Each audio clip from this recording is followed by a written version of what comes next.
La personnalité joue un rôle essentiel dans la vie de l'homme.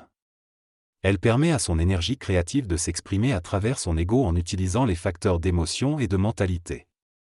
Cependant, la plupart des individus sont asservis à leur personnalité plutôt que d'en bénéficier pleinement. Cela est dû au déséquilibre des facteurs psychiques qui la composent.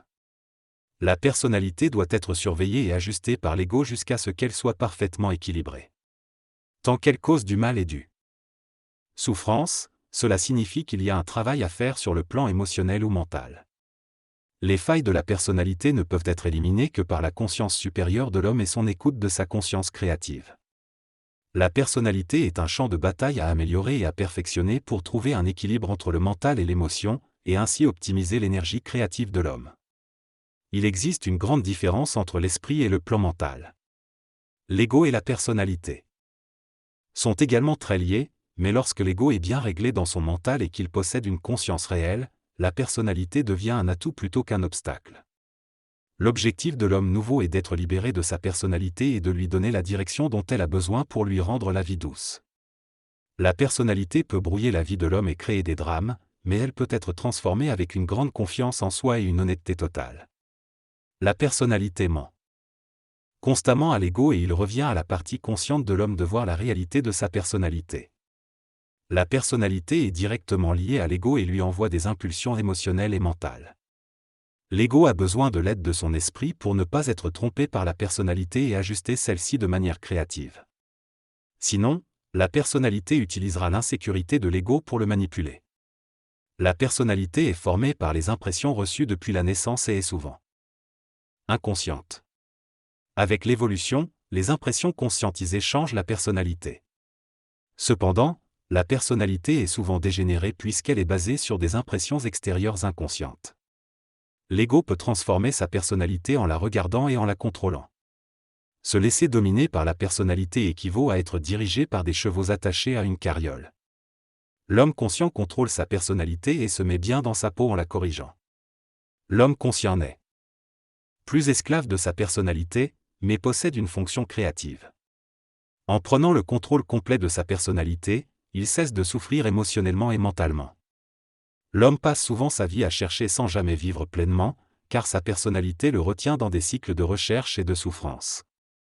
La personnalité représente toujours l'aspect négatif de la créativité, et pour être réel, l'homme doit être libre de sa personnalité. Il doit déformer sa personnalité formée par l'éducation et la vie inconsciente afin de développer une personnalité réelle, qui utilise les aspects positifs ou négatifs de la vie pour équilibrer les énergies. Dans l'évolution de la conscience humaine, le rôle de la personnalité va changer.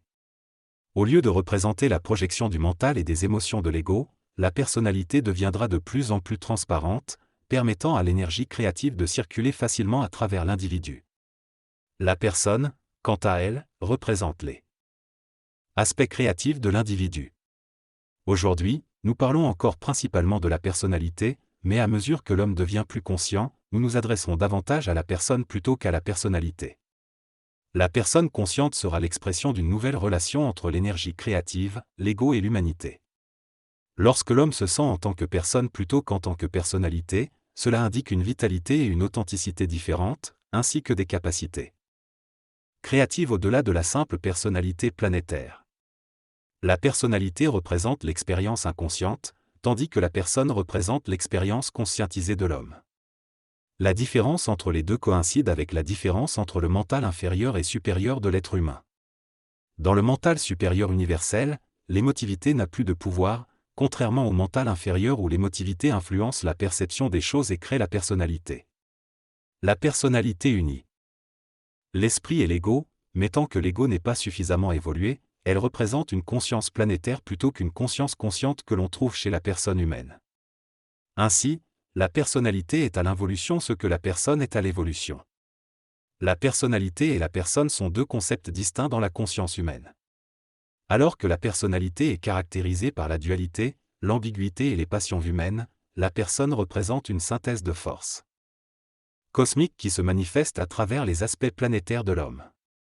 La personne est dotée d'un centre d'identité et de force, tandis que la personnalité en est dépourvue. L'ego, qui se trouve dans la personnalité, recherche désespérément cette identité, ce qui engendre souffrance et quête philosophique. La paix tant recherchée par les êtres humains se manifeste lorsque l'homme commence à sentir sa personne et à s'éloigner de sa personnalité. La personne est le siège de la puissance créative humaine, tandis que la personnalité est le siège des passions humaines. Dans la personne, la diversité des mouvements des forces positives et négatives est neutralisée par la synthèse créative de l'intelligence, de la conscience et de l'esprit humain. La personne est légère et libre, tandis que la personnalité est lourde et chargée du poids du passé et des émotions. La personne représente un équilibre total entre les forces mentales et émotives, alors que la personnalité est constamment en mouvement. Dans la personne, la paix grandit au fur et à mesure que la conscience s'élève. Cependant, les individus attachés à leur personnalité ne veulent pas perdre cette dernière, car elle leur donne une certaine allure et une certaine vie. L'évolution de la conscience vers un niveau supérieur entraîne une transformation profonde de la personnalité. Cette transformation nécessite des chocs qui remettent en question les émotions et les pensées inférieures de l'homme. Certaines personnes peuvent ne pas accepter cette évolution car leur personnalité leur a suffisamment servi dans la vie. Cependant, ceux qui sont destinés à cette transformation devront vivre cette évolution de leur corps subtil. Ils réaliseront alors que leur personnalité n'est qu'une simple manifestation ignorante de leur énergie. Pour l'homme conscient qui a développé sa personne, il existe déjà une dimension de vie qu'il n'aurait jamais cru possible auparavant. Une dimension dans laquelle il ressent une profonde identité et une grande conscience. Il n'y a plus de place pour l'égoïsme et l'égocentrisme, mais plutôt une transparence apaisante et régénérante. Ces nouveaux hommes conscients ne manifestent pas la compétition et les luttes présentes chez les êtres de la société actuelle. Ils possèdent une puissance créatrice concentrée dans un mental supérieur qui leur permet de voir à travers l'illusion et le mensonge. Il est donc avantageux pour l'homme de regarder sa personnalité, de voir ce qui relève encore d'elle et d'observer ce qui devient de plus en plus anonyme et translucide, c'est-à-dire la personne. La personnalité peut avoir du mal à se détacher, mais elle doit être lâchée pour permettre à l'ego de voir clairement la transition vers la personne. Cela permettra à l'homme d'avoir une conscience axée sur la relation entre l'esprit et l'ego et de diminuer le sentiment d'insécurité lié à la personnalité.